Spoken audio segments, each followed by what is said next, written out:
এখন গদিতে বসে গেছি। বাংলাদেশের মানুষকে আর গুলার টাইম নাই।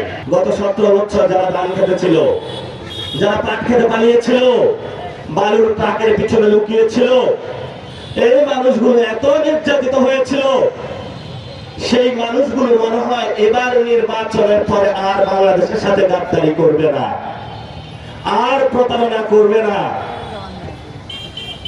ইলেকশনের 1 মাস ঘুরতেই সংসদে একজন সংবিধান বিশেষজ্ঞ দাঁড়িয়ে বললেন, নির্বাচনের আগে সংস্কারের পক্ষে ভালো কথা বলেছিলাম গদিতে বসার জন্য, এখন গদিতে বসে গেছি। বাংলাদেশের মানুষকে আর গুলার টাইম নাই। RICL TMX, যুগের পর যুগ স্থাপনা থাকে মজবুত। এই সংবিধান বিশেষজ্ঞের নাম হলো সালাউদ্দিন। এই সংবিধান বিশেষজ্ঞ গতকাল একটা বক্তব্য দিয়েছে। কি শিলং সালাউদ্দিন? আচ্ছা, আমরা বলি স্বরাষ্ট্রমন্ত্রী জনাব সালাউদ্দিন, যে জুলাই চেতনা দিয়ে বেশি দিন রাজনীতি করা যাবে না, তবে জিয়াউর রহমানের চেতনা দিয়ে অনেকদিন রাজনীতি করা যাবে, খালেদা জিয়ার চেতনা দিয়ে অনেক রাজনীতি করা যাবে অনেক দিন।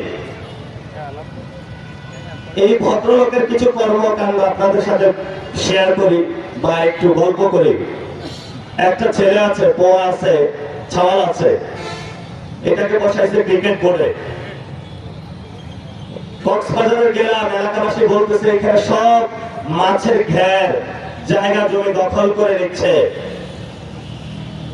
সীমান্তে হত্যা হচ্ছে। সে বলতেছে সীমান্তে হত্যাকাণ্ড হইলে ভারত যদি বাংলাদেশের কোন নাগরিককে খুন করে এটাকে হত্যাকাণ্ড বলা যাবে না। সীমান্তে ভারত থেকে লোক পাঠাচ্ছে, চুপ করে মুখে কুলুপ দিয়ে বসে আছে। কয়েকদিন আগে সংসদে পাশ হইল, যদি কেউ মাদক চোরাচালান কারবারের সাথে জড়িত থাকে, মাদকের ব্যবসা করে, সে আর তার হলো মৃত্যুদণ্ড। দিন 2-1 না যাইতে যাইতেই বাংলাদেশে বড় একটা ইয়াবার চালান ধরা খাইল। সেই ইয়াবার চালানের যে গাড়ি দিয়ে নিয়ে আসছে, সেই গাড়িতে স্টিকার লাগানো স্বরাষ্ট্র মন্ত্রণালয়।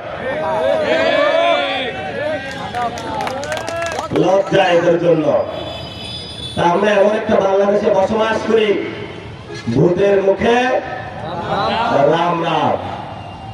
আমরা বাংলাদেশের আপনাদের যে নিরাপত্তা, এই নিরাপত্তা দিয়েছি একটা শিয়ালের কাছে। এই ধূর্ত শিয়াল সংবিধানের নাম করে, জনগণের সাথে গাদ্দারি করে, সংশোধনের নাম করে, আবু সাইদের রক্তের সাথে বেঈমানি করে, বাংলাদেশের 70% মানুষের সংস্কারের যে প্রতিজ্ঞা তার সাথে বৃদ্ধাঙ্গুলি দেখিয়েছে।